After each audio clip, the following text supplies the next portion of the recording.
시세 차익을 크게 보고 싶다라고 하시는 분들은 국내에 있는 거래소들이 제공하는 활용하시면 좋을 것 같아요. 알트코인 자체가 최근에 매출이 나오기 시작했어요. 그래서 그런 어떤 내러티브들을 여러분들이 잘 포착을 해야 된다. 다만 우리가 좀 알아야 될 거는 뭐냐면 친암호화폐 정책들이 나오고 있어요. 그 말은 즉슨 코인 시장들도 이제 제도권 안으로 들어가기 시작했다.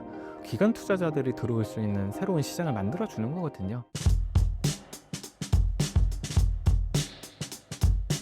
암호화폐 기술의 핵심이 되는 블록체인은 어떤 필요에 의해 탄생하게 됐나요? 사실 비트코인의 탄생부터 좀 얘기를 해야 될 것 같아요. 2009년도에 이제 비트코인이 결국 사람들한테 알려지기 시작을 했는데, 그때 당시에는 이제 금융위기가 있었습니다.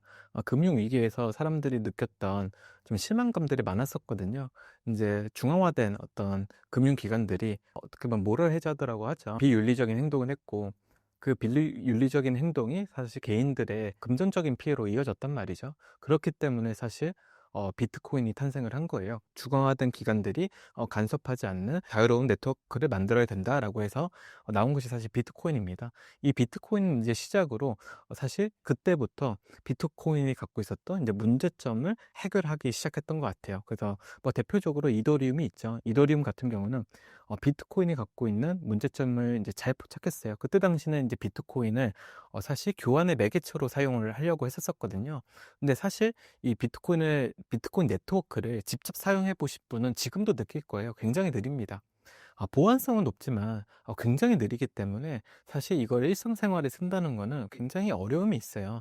그리고 사실 비트코인 네트워크 자체는 비트코인 네트워크 기반 위에서는 새로운 어떤 어플리케이션을 만들 수 없는 단점이 있었습니다. 비트코인 네트워크만이 사실 가치가 있고, 그 다음에 그 검증자들한테 보상으로 제공하는 이 비트코인 자체가 의미가 있는 것인데, 이것을 더 확장하고 싶어하는 사람들이 많았거든요. 그래서 이제 비탈릭 자체가 비트코인처럼 탈중앙화 돼 있는 네트워크지만, 누구나 사람들이 그 네트워크 위에서 새로운 서비스들을 좀 만들면 좋지 않을까라고 해서 스마트 컨트랙트라고 하는 기술을 만들었어요. 이 스마트 컨트랙트라고 하는 거는 한국어로는 스마트 계약이라고 얘기하는데요. 보통 우리가 부동산 거래할 때 중개인을 끼고 거래를 하잖아요. 근데 이 중개인이 껴있기 때문에 수수료가 발생합니다.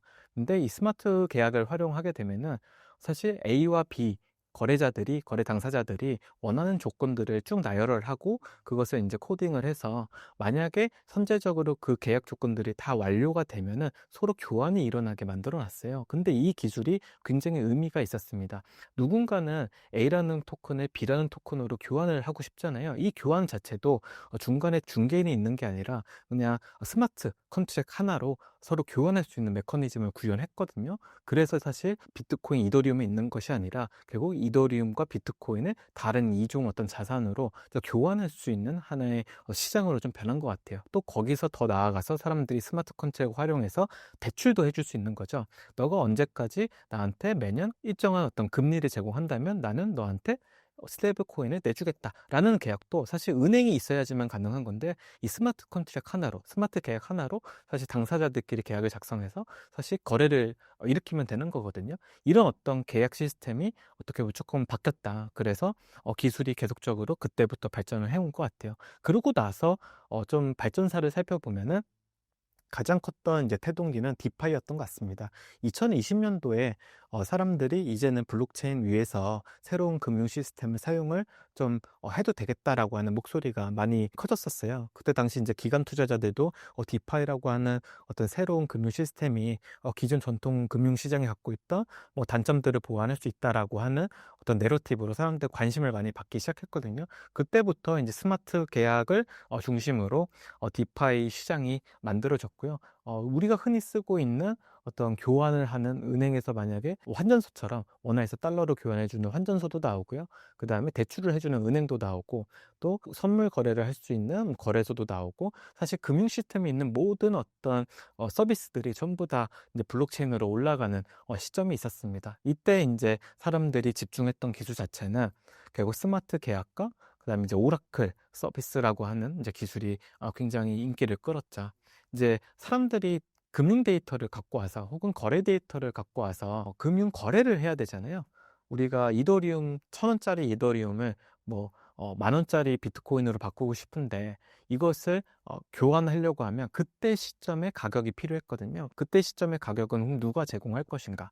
뭐 어떤 데이터를 활용해야지 서로 손해보지 않는 거래를 할 수 있을까라고 사실 발전이 돼서 이제 오라클 서비스가 굉장히 이제 인기를 끌기 시작했습니다. 그때 당시가 체인링크가 지금 굉장히 높은 시총을 이룰 수 있었던 하나의 계기가 됐던 그 시점이었어요. 그래서 이제 오라클 서비스도 이제 디파이 때문에 굉장히 어떻게 보면 커질 수 있었고, 그 다음 이제 어떤 기술 로드맵을 보면 전부 다 이더리움 네트워크 위에서 발생이 됐었습니다.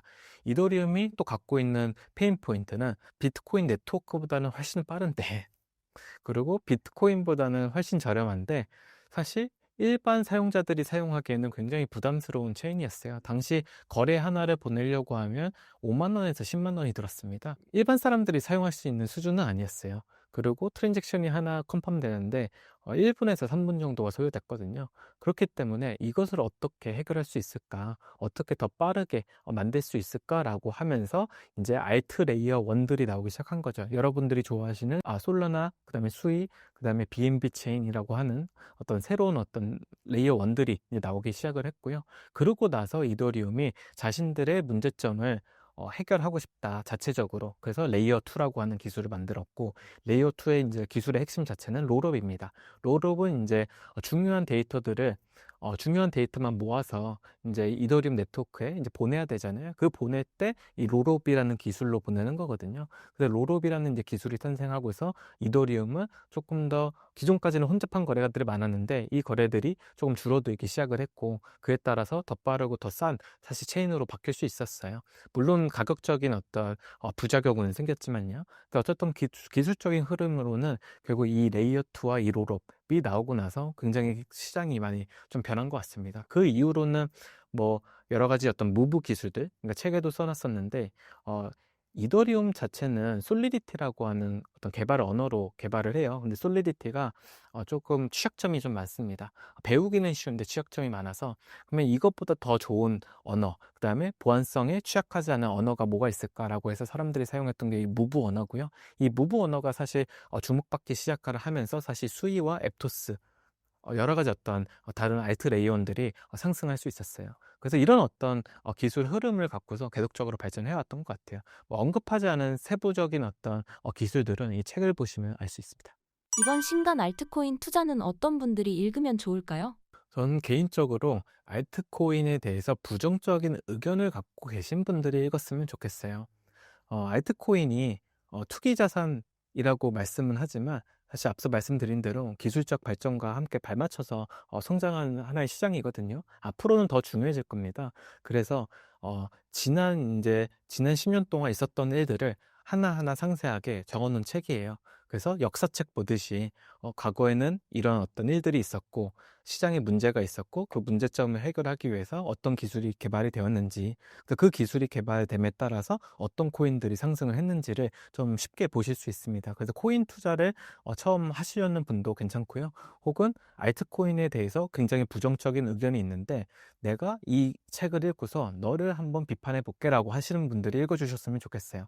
제 가장 큰 목표는 여러분들이 생각하는 알트코인은 투기 자산이 아니라 우리가 기술주에 투자하듯이 이 기술의 발전에 발맞춰서 발전한 시장이다. 그리고 거기에 부산물이 바로 알트코인이다라는 메시지를 전달드리고 싶거든요. 그래서 그런 독자들이 많이 읽어주셨으면 좋겠습니다.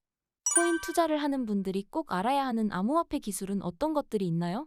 뭐 일단 코인을 활용할 수 있는 뭐 방법은 여러 가지가 있어요. 근데 여러분들이 좀 더 하기 쉬운 활용 방법은 스테이킹입니다. 가장 간단해요. 사실 한국의 거래소들도 이 스테이킹을 지원하고 있습니다. 여러분들이 이제 이더리움이나 다른 솔라나 등등 이제 자산들을 뭐 오랫동안 좀 갖고 가고 싶다. 그래서 어떤 시세 차익을 크게 보고 싶다라고 하시는 분들은 국내에 있는 거래소들이 제공하는 스테이킹을 활용하시면 좋을 것 같아요.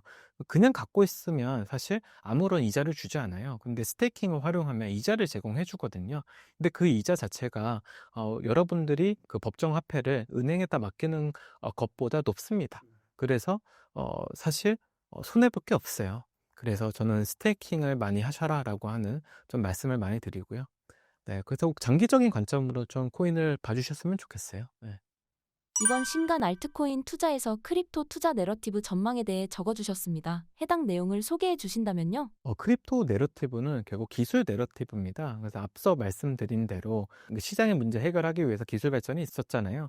그런 흐름을 좀 포착을 하게 되면 투자의 성공으로도 귀결시킬 수 있다는 것이죠. 앞서 말씀드린 이제 셀레스티아가 대표적인 사례고요. 그 외에도 알트코인 자체가 최근에 매출이 나오기 시작했어요. 그리고 그 매출이 어떤 것들이 굉장히 잘 올라가고 있는지를 좀 살펴보면은 결국 좀 견고한 기술들이 있는 것들이 많이 올라가고 있거든요. 말씀드린 팬들도 그 중에 하나입니다. 채권을 토큰화한 팬들도 이제 기관 투자자들이 이제 사용을 많이 하다 보니까 이제 수익이 올라오고 있고, 그 외에도 이제 디파이 프로토콜들이 굉장히 좋은 흐름을 보이고 있거든요. 근데 여러분들이 생각하시기에 스타트업들이 코인 회사들이 매출 내봤자 얼마나 내겠어라고 생각하시는데, 사실 이런 작은 어떤 디파이 프로토콜들이 1년간 만드는 수익이 1조 원이 넘습니다. 여러분들이 투자하시는 코스닥 회사보다 나요. 그리고 그 회사들은 사실 기술을 개발해가지고 어떻게 보면 서비스를 제공하고 있기 때문에 운영비 빼고는 사실 비용으로 나갈 게 없습니다. 그렇기 때문에 그런 어떤 수익을 다시 디파이 프로토콜에 투자하는 사람들한테 돌려주거든요. 그런 거로 어떻게 보면 조금 시장에 관심 받는, 그러니까 시장의 기술이 뛰어나서 관심 받는 어떤 종목들을 좀 보시고, 거기서 발생되는 매출을 통해서 이 회사가 이제 기존 기업들처럼 성장할 수 있는지 성장 잠재력을 좀 봐라. 그래서 그런 것들이 이제 기술 내러티브라고 저는 설명을 좀 했거든요. 그래서 여러분들이 그냥 투자하셨을 때 코인 이름이 예쁘다고 투자하는 게 아니라 어떤 기술이 있는지, 그리고 그 기술을 활용해서 돈을 벌고 있는지, 그 돈을 벌고 있다면 번 돈을 코인의 가치 상승으로 이어줄 수 있는지를 좀 확인하셔야 될 것 같아요. 그래서 그런 어떤 내러티브들을 여러분들이 잘 포착을 해야 된다라는 의미에서 책에다가 담아놨습니다. 미국에서 치나무화폐 스탠스를 취하기 시작하면서 비트코인 등 코인에 대한 관심이 많아지고 있습니다. 현물 ETF까지 나온 현 시점에서 코인이 안전자산화 되어가고 있다고 봐도 되는 걸까요? 안전자산이라고 할 수는 없을 것 같아요. 워낙 이제 블록체인 시장 자체가 빠르게 변하고 있고, 그 다음에 그 빠른 만큼 가격적인 변동성도 굉장히 큰 시장인 건 맞거든요. 근데 다만 우리가 좀 알아야 될 거는 뭐냐면, 친암호화폐 정책들이 나오고 있어요. 그 말은 즉슨 이런 코인 시장들도 이제 제도권 안으로 들어가기 시작했다. 그래서 제도권화 되면 좋은 점은 뭐냐면, 규제는 복잡하고 엄격하지만은 기관 투자자들이 들어올 수 있는 새로운 시장을 만들어 주는 거거든요. 그럼 그 기관 투자자들이 들어왔을 때 우리가 더 큰 수익을 얻을 수 있잖아요. 그런 측면에서 봤을 때는 지금 트럼프가 굉장히 우호적인 정책들을 많이 내놓고 있는 것 같아요. 디파이에서도 사실 미카라고 하는 이제 법안이 유럽에서 제정돼 가지고 미국에 지금 현재 적용되고 있습니다. 미카가 사실 미카 내에 이제 크게 두 개의 이제 골자가 있었는데, 하나는 스테이블 코인이고요. 다른 하나는 이제 디파이 규제였어요. 그래서 이런 어떤 흐름에 따라서 결과적으로 알트코인들도 좀 수혜를 좀 볼 수 있는 거죠. 예전처럼 코인을 발행해 놓고 무책임하게 사업을 접어가지고 사람들한테 금전적인 피해를 입히는 애들이 계속적으로 줄어들 거고, 또 살아남을 수 있는 이제 하나의 이제 코인들은 결국 기관 투자자들을 유치할 수 있는 코인들만 계속 살아남을 것 같아요. 그래서 최근에 이제 알트코인 관련된 ETF들이 많이 출시될 거다라고 전문가들이 얘기하고 있잖아요. 아직은 사실 승인되지 않았지만 라이트코인을 시작으로 리플뿐만 아니라 다른 어떤 솔라나 수이 이런 어떤 ETF도 만들어질 것이고, 이 ETF를 통해서 결국 기관 투자자들이 자신들의 어떤 포트폴리오에 편입이 할 수 있거든요. 이런 어떤 흐름들은 굉장히 우호적인 흐름이라 저는 생각하고 있습니다. 신사임당 구독자분들께 한마디 부탁드립니다. 영상 시청해 주셔서 굉장히 감사하고요. 이제 알트코인 투자라고 하는 책을 이제 집필 했는데, 알트코인에 대한 부정적인 견해를 조금 바꿔보실 수 있는 기회가 될 것 같습니다. 그래서 지난 10년간 역사 동안 어떤 일이 있었고, 어떤 기술이 발전해서 성공적인 투자로 이어졌는지도 좀 작성해 놨으니까요. 많은 관심 부탁드리겠습니다. 그리고 저 현재 이제 디파이 농부 조선생이라고 하는 유튜브를 운영하고 있는데요. 글로벌 투자자들이 관심 있어 하는 것이 무엇인지, 그 다음에 이런 코인 시장에 어떤 기술적인 이슈들이 있었는지, 또 여기서 우리가 어떤 기회를 찾을 수 있는지를 매주 수요일마다 전달드리고 있으니까요. 많은 관심 부탁드리겠습니다.